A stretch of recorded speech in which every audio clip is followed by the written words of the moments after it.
Welcome back, everybody. We're diving deeper into our backup recovery systems and architecture course. Yeah. And today we're tackling Module 1, Oh, Module 1. which is backup theory, Backup theory, the foundation. the bedrock. Yeah, the bedrock of understanding why backups are so crucial and how they actually work. Okay, so let's unpack this. Right. Module 1 kicks off by asking the big question, why backup? Why backup? You know, technology is pretty reliable these days. Right. Do we really need backups in Yeah. the age of cloud computing and super fast hard drives? You would be surprised. The source material we're looking at highlights 6 major reasons why backups are still absolutely critical. 6 reasons. Okay. Yeah. I'm intrigued. Lay them on me. All right, so first up, Yeah. we have hardware failures. Okay. Even with all the advancements in technology, Yeah. hard drives can and do crash, servers can fail, and entire data centers can experience outages. Oh, wow. It's not a matter of if, Right? but when these events will occur. Okay, that makes sense. Yeah. I guess no technology is completely foolproof. Right. Yeah. I've definitely had my share of hard drive crashes over the years. Oh, absolutely. And those crashes can be incredibly disruptive, especially if you haven't backed up your data. For sure. So that leads us to our second reason for backups. Okay. Human error. Ooh, human error. We all make mistakes, right? Yeah. And sometimes those mistakes can lead to, accidental file deletions, data corruption, Oh, yeah. or even configuration errors that wipe out critical information. I've been there accidentally deleting the wrong file or saving over an important document. It's a sinking feeling. It is. But what about those times when it's not us, Right. but the technology itself that messes up? Right. Yeah. That's got to be on the list, too. That brings us to reason number 3. Application failures. Right. Software bugs, integration issues, Yeah. or even something as simple as a power outage can cause data loss or corruption. It's not just about protecting ourselves from our own blunders, but having a safety net for when technology throws a curveball. Exactly. Okay, what's next on this list of data doom? Next up is one that sends shivers down everyone's spine. Security breaches. Ooh, yeah. We're talking ransomware attacks, data theft, or even malicious insiders. Ooh, scary. Cyber threats are becoming increasingly sophisticated, Yeah, and backups are a crucial line of defense in these situations. I believe it. Ransomware attacks are terrifying. They can bring an entire organization to its knees. Absolutely, yeah. Okay, so what other disasters do we need to be prepared for? Well, number 5 on the list is a big one. Okay. Actual disasters. Oh, right. Think fires, floods, earthquakes. Got it. Those unforeseen events that can completely wipe out your infrastructure. Those are easy to overlook, those what-if scenarios, until it's too late. Very true. Okay, so that brings us to the final reason, right? Exactly. The 6th reason is regulatory and business requirements. Okay. Depending on your industry, you might be legally obligated to retain certain data for specific periods. Backups can help ensure compliance with these regulations. So we've established that backups are essential, It seems so. not just a nice to have, but a must have. Absolutely. But what exactly constitutes a backup? What are we talking about here? Yeah, a backup is essentially an additional copy of your data. Okay. It's a safety net specifically designed to restore and recover information that's been lost or corrupted. So if something happens to the original data, Right. you can just pull out this backup copy and you're good to go. That's the idea. But it's important to remember that there are different purposes for backups. Right. For example, disaster recovery focuses on restoring your entire IT infrastructure after a catastrophic event. Okay, so that sounds intense, like something out of an action movie? It can be, yeah. Yeah. Then there are operational restores. Okay. This is about recovering individual files, Right. databases, or applications that might have been accidentally deleted or corrupted. Got it. This is probably the most common scenario for backups. So operational restores are more about those everyday mishaps, like when you accidentally empty your trash bin or overwrite a file. Exactly, yeah. What about backups for the long haul? That's where long-term storage comes in. Yeah. This involves keeping data for archival purposes, Right. either for regulatory compliance or for historical preservation. It's like creating a digital time capsule. You got it. Okay, so backups aren't a one-size-fits-all solution. No, yeah. They serve different purposes based on our specific needs. Exactly. But let's talk about the recovery process itself. All right. Is all data recovery created equal? That's a great question. The truth is, there are different levels of data recovery. Okay. We have data recovery, which focuses on restoring individual files or folders, Right. like recovering that presentation you accidentally deleted last week. Been there, done that. What are the other types of recovery? Then we have disaster recovery. Okay. This is a much larger scale operation. That involves bringing your entire system or even your whole data center back online after a major outage. So disaster recovery is more about business continuity, Right. making sure that your operations can resume quickly after a catastrophic event. Exactly. And finally, we have bare metal recovery. Bare metal, okay? This is the most comprehensive type of recovery. Right? It involves restoring a server from scratch, Oh, wow. including the operating system, applications, and data. So it's like taking a server back to its factory settings and rebuilding it from the ground up. Precisely. It's a complex and time-consuming process, Yeah. but it's sometimes necessary after a major hardware failure. Wow. Here's a key insight from the source material. While all these recovery scenarios are important, Okay. most restores actually involve things like application data, email, or specific files, not full systems. That's a really important point. Yeah. It means that we should focus on ensuring quick and easy recovery for the data we use most frequently. I'm starting to see how much strategy goes into this. It is, yeah. But I have to admit, all this backup talk is starting to sound a bit like a foreign language. Ah, yes. The wonderful world of backup lingo. Don't worry, we'll decode it all for you. Okay, good. So let's start with data set. Data set. That's simply the group of data being backed up. pretty straightforward. Yeah, what about backup window? Backup window, it does sound kind of ominous. It's not at all. Okay, It's just the time window available to perform a backup. got it. Traditionally, backups were often done during off-peak hours Right. to minimize the impact on system performance. Makes sense. So it's like a dedicated time slot for your data to get its spa treatment. I like that. What about staging? Staging. All right, does that mean the backup is putting on a show? Not quite. Staging involves moving a data set from one backup device to another. Okay. For example, you might back up data to a fast disk first, and then move it to a tape for long-term storage. So it's like a relay race for your data. Yeah, What about cloning? Is that like creating a digital twin of your data? exactly. Cloning creates an identical copy of your backup. Okay. This can be helpful for disaster recovery testing or for creating a separate environment for development work. So it's like having an understudy ready to step in if the main backup goes down. That's a great way to put it.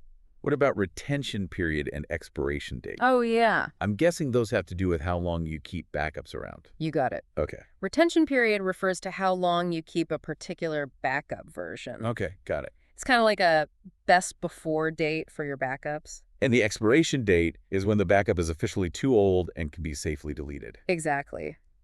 These concepts are important for managing your backups over time and making sure you have the right versions available when you need them. Okay, so we're talking about backup spring cleaning. A little bit, yeah. Now let's shift gears and talk about how we figure out how often to back up and how quickly we need to recover. Okay. That sounds like a critical part of the strategy. It is. How do we determine the right balance? That's where two key concepts come in. Okay. RPO and RTO. RPO, RTO. RPO stands for Recovery Point Objective, Okay. and it represents how much data loss you're willing to tolerate. So if I can afford to lose up to a day's worth of work, Right. my RPO would be 24 hours. Precisely. A larger RPO means you're more tolerant of data loss, Mm-hmm. while a smaller RPO means you need more frequent backups. Makes sense. Now, RTO, or Recovery Time Objective, is all about how much downtime you can handle.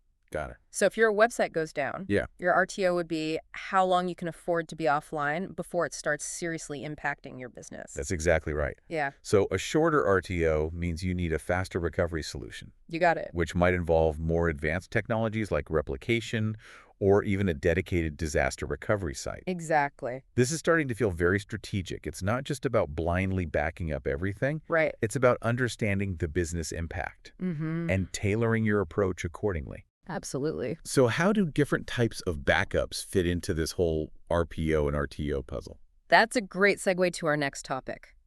Backup granularity. Backup granularity. Not all backups are created equal. Okay. We have full backups, Mm. incremental backups, Yeah.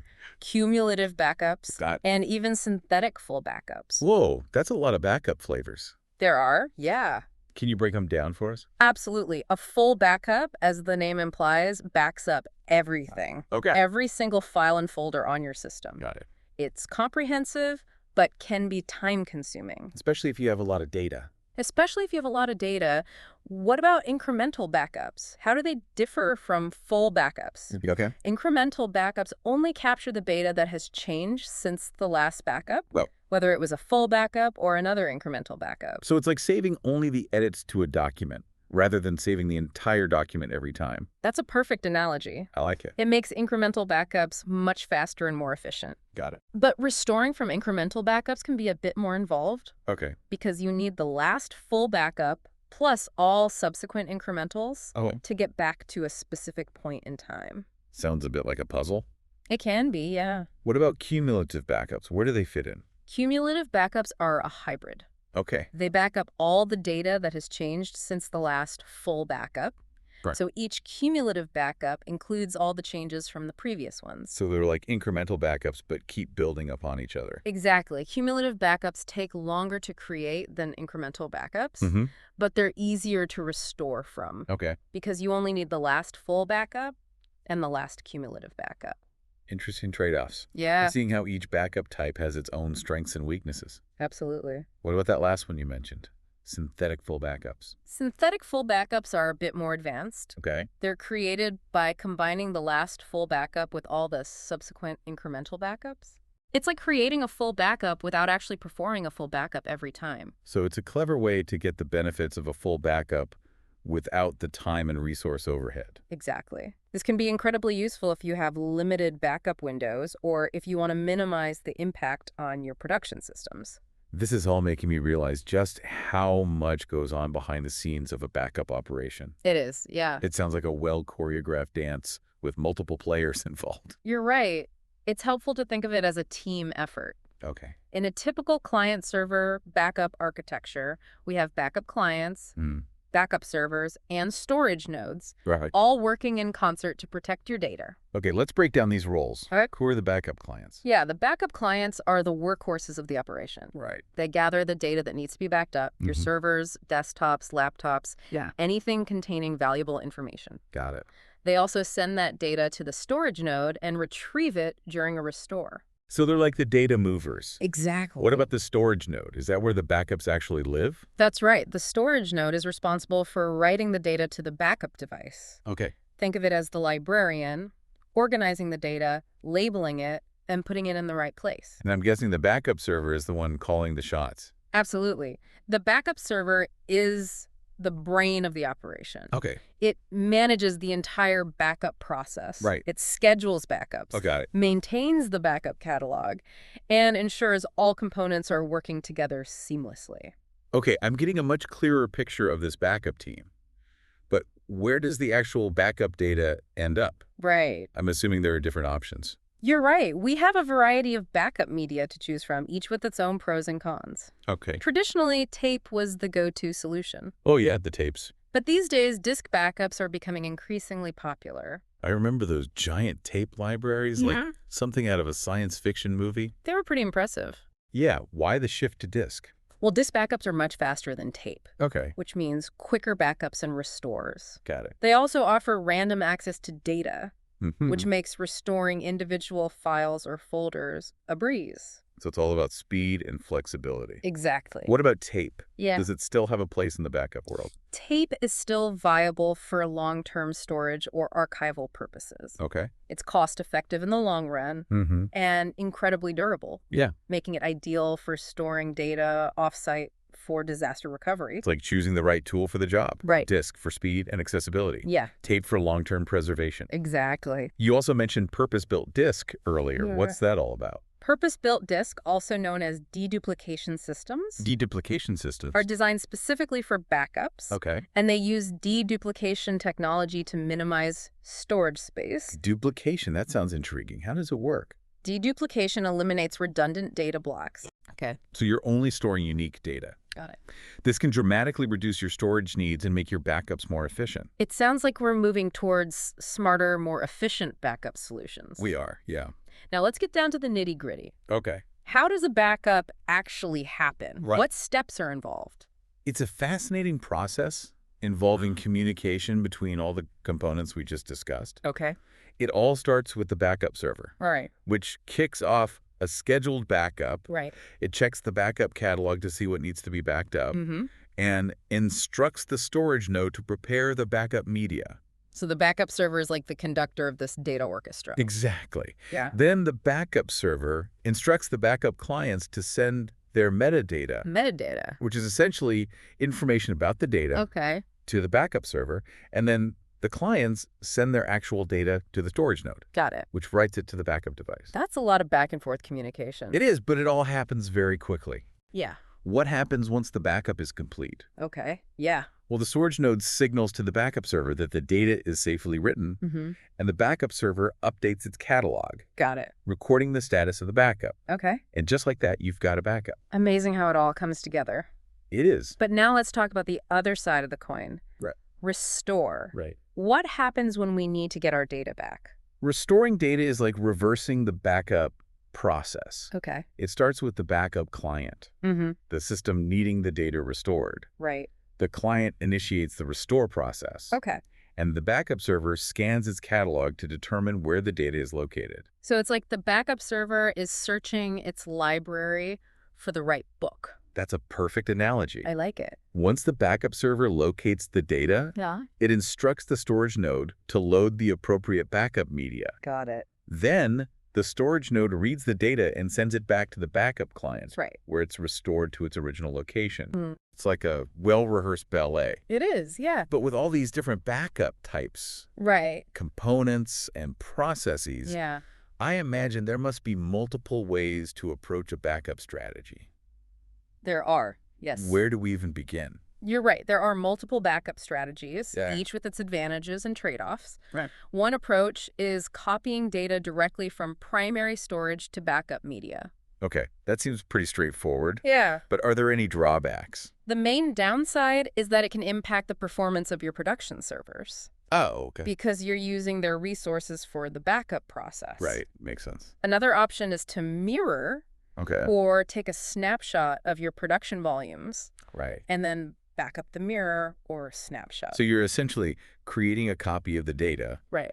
and then backing up the copy. Exactly. Why go through that extra step? Well, it minimizes the impact on your production systems Okay. by backing up the mirror or snapshot. You're freeing up your production server to focus on its primary tasks. So it's like having a stunt double for your data. Yeah.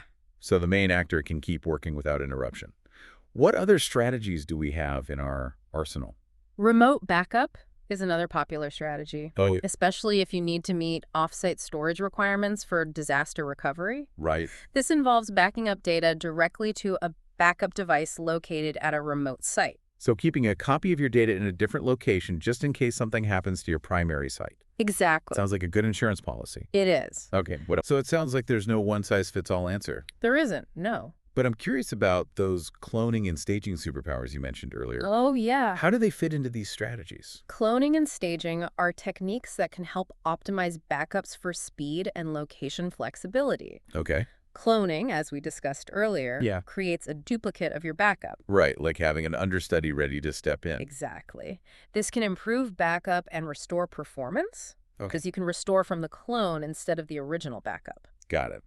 It also gives you more flexibility in where you store your backups. Right. You could have a local clone for quick restores Mm-hmm. and then send a clone offsite for disaster recovery. So multiple copies strategically placed for different purposes. Exactly.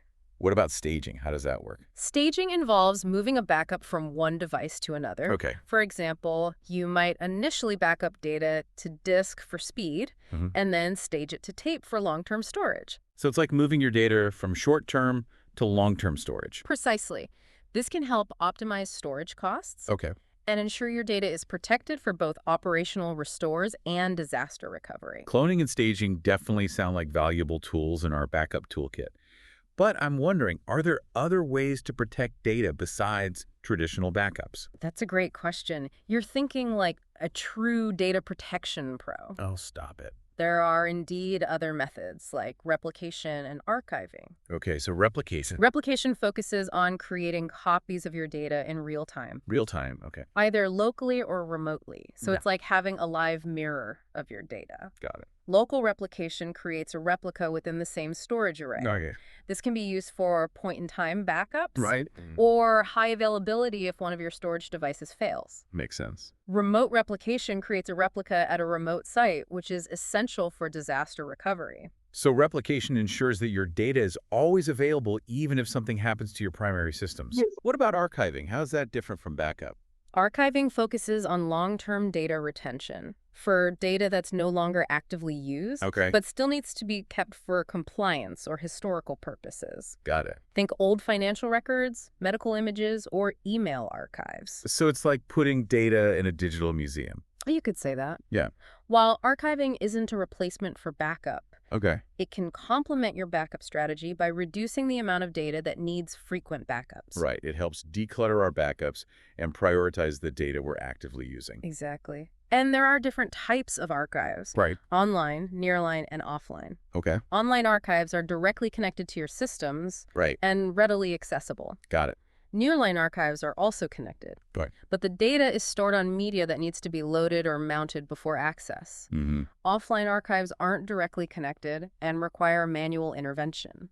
So a tiered approach to archiving based on how quickly we need to access the data. Exactly. The right archiving solution depends on your specific needs and requirements. Wow, we've covered a lot of ground in this module. We have. I feel like I've learned a whole new language It is like a new language. and have a much deeper appreciation for the complexities of backup and recovery. It's a fascinating and critical field. Yeah. We've only just scratched the surface. Yeah. But this foundation will serve you well as we dive deeper. This has definitely given me a lot to think about. It should. Remember, backup theory isn't just about abstract concepts. Right. It's about understanding the tools and strategies that can protect your business, Mm-hmm. your work, your memories, and your peace of mind. Before we wrap up this section, Right. I'd love to shift gears and talk about how this applies to our individual listeners. Oh, yeah. We've discussed RPO and RTO in a business context, Right. but I think it's equally relevant for personal data. Absolutely. We often think of backups as something for businesses, Yeah. but individuals have just as much to lose. Personal photos, videos, documents, financial records, Yeah. all that irreplaceable data that makes up our digital lives. It's easy to forget how much we rely on our personal data until it's gone. Very true. Yeah. So let's take a moment to consider those RPO and RTO concepts from a So- personal perspective. Right. How much data could you afford to lose? Mm-hmm. How long could you go without access to that data before it started significantly impacting your life? It's a sobering thought, but a necessary one. Absolutely. So as we wrap up this part of the deep dive, Okay. I encourage our listeners to reflect on their own data protection needs. Mm-hmm. What's your personal RPO? Yeah. What's your personal RTO? Right. And what steps can you take to ensure that your precious data is always safe and secure? That's an excellent point. Yeah. And remember, everyone's situation is unique. There's Yeah. no one-size-fits-all solution. It's about finding the right approach for your needs and resources. Exactly. And don't be afraid to explore the module materials further on your own. There's a wealth of information there to help you create a personalized data protection plan. Absolutely. Thanks for joining us for this first part of our deep dive into backup theory. Yeah, thanks for listening. We'll be back soon with part 2, All right. where we'll delve into the fascinating world of information storage concepts. Oh, can't wait. Stay tuned. See you then. So that was a pretty deep dive into backup theory. It really was. I feel like we've covered so much ground already, Yeah. from understanding why backups are essential to exploring the different types Right. and strategies. Absolutely. And I think that's what makes this topic so fascinating. You know, Mhm. it's not just about bits and bytes. Right. It's about safeguarding the information that drives our businesses, Hmm. our lives, and our memories. It's like we're building a fortress around our digital assets. Yeah. But I have to admit, it can feel a bit overwhelming at times. Oh, for sure. There are so many options, so many factors to consider. Right. Where do we even begin to apply all this knowledge? That's a great question. Yeah. And it's one we'll address head on as we move forward. Okay. Remember those key concepts we discussed, RPO and RTO? Right, RPO. How much data we can afford to lose. Right. RTO. How long we can afford to be offline. Exactly. But how do we actually translate those concepts into a tangible backup plan? It all starts with understanding your specific needs and priorities. Okay. What are the most critical data assets for your business or your personal life? Mm-hmm. What would be the impact of losing those assets? How Mm. quickly would you need to recover them? So it's about aligning your backup strategy with your overall goals and risk tolerance. Exactly. Once you have a clear understanding of your RPO and RTO, Right. you can start exploring different backup types, strategies, and technologies Right. to find the right fit. So it's not just about blindly backing up everything. It's not. It's about being selective and strategic. Precisely. For example, if you have a very low tolerance for data loss, Okay. say you can't afford to lose more than an hour's worth of work. You might opt for a continuous data protection solution that replicates your data in real time. Ooh, that sounds like a high-level backup strategy. It is, yeah. What if you have a bit more flexibility in terms of data loss, but you need to recover quickly? In that case, a combination of incremental backups and a fast recovery solution might be a good option. Okay, Incremental backups are quick to perform, right. and if you have a robust recovery system in place, Yeah. you can minimize downtime. It's like choosing the right weapon for the battle. Exactly. But with so many different backup technologies out there, Right. how do we know which one is right for us? That's where research and evaluation come in. Okay. You'll want to consider factors like the size of your data, your budget, your technical expertise, Yeah. and of course your RPO and RTO requirements. So it's a bit like shopping for a car. Yeah. You need to think about your needs, your budget, and the features that are most important to you. Exactly. And just like buying a car, it's helpful to test drive a few different options before making a decision. Right. Many backup software vendors offer free trials. Okay. So you can experiment and see what works best for you. That's a great tip. Yeah, Trying before you buy can save a lot of headaches down the road. absolutely. But let's not forget that backup and recovery is not a set it and forget it kind of thing. Right. It's an ongoing process that requires regular attention and maintenance. You're absolutely right. One of the biggest mistakes people make is assuming that once they have a backup solution in place, Yeah. they're good to go. Right. But technology is constantly changing. Yeah. Threats are evolving, and your data is growing. Right. Your backup strategy needs to adapt accordingly. So it's about being proactive and staying ahead of the curve. It is. What are some practical steps we can take to ensure our backups are always up to snuff? First and foremost, test your backups regularly. This is absolutely crucial. Okay. You need to make sure that your backups are actually working and that you can restore your data quickly and efficiently if needed. Testing your backups. That sounds like a good idea, but also a bit daunting. Yeah, it can be a little bit of work. How often should we be doing that? The frequency of testing will depend on your specific needs and risk tolerance. Okay. But at a minimum, you should be testing your backups at least once a quarter. Okay.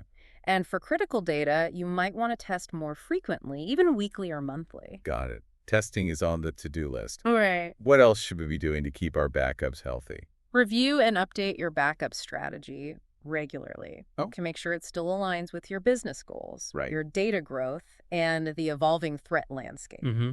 New technologies are always emerging, so stay informed about the latest advancements in backup and recovery. It's like anything else in technology.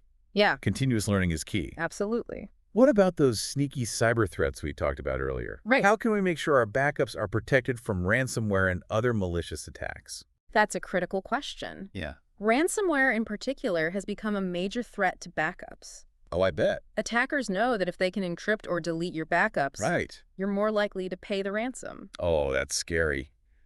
So how do we fight back? How do we protect our backups from these bad actors? There are several strategies you can employ. Okay. First, implement strong security measures Right. to prevent unauthorized access to your backup systems. Okay. This includes things like multi-factor authentication, Hmm. access controls, and regular security audits. So it's about treating our backups with the same level of security we apply to our primary systems. Exactly. Yeah. Second, consider using immutable backups. Immutable backups. Okay. Immutable backups are essentially write protected, Right. meaning they can't be modified or deleted, even by an administrator. So even if an attacker gains access to your backup system, Right. they can't tamper with the immutable backups. That's the idea. Immutable backups provide an extra layer of protection against ransomware and other malicious attacks. That's a great tip. It's like having a backup of your backups. You could say that. Another strategy is to use the 3-2-1 backup rule. 3-2-1. What's that all about? The 3-2-1 rule is a simple but effective way to ensure data redundancy Oh. and protect against data loss. Right. It means having 3 copies of your data, Okay. on 2 different types of media Right. with 1 copy stored offsite. Okay, so 3 copies for redundancy. Right. 2 different media types in case one fails, Exactly. and 1 copy offsite in case of a disaster at your primary location. You got it. This strategy provides multiple layers of protection Okay. and can help you recover your data quickly and efficiently, even in a worst-case scenario. The 3-2-1 rule definitely sounds like a wise approach. Yeah, It's all about spreading your risk absolutely. and not putting all your eggs in one basket. Exactly. And when it comes to storing your offsite backups, Yeah. there are several options to consider. Oh. You could use a cloud backup service, Right.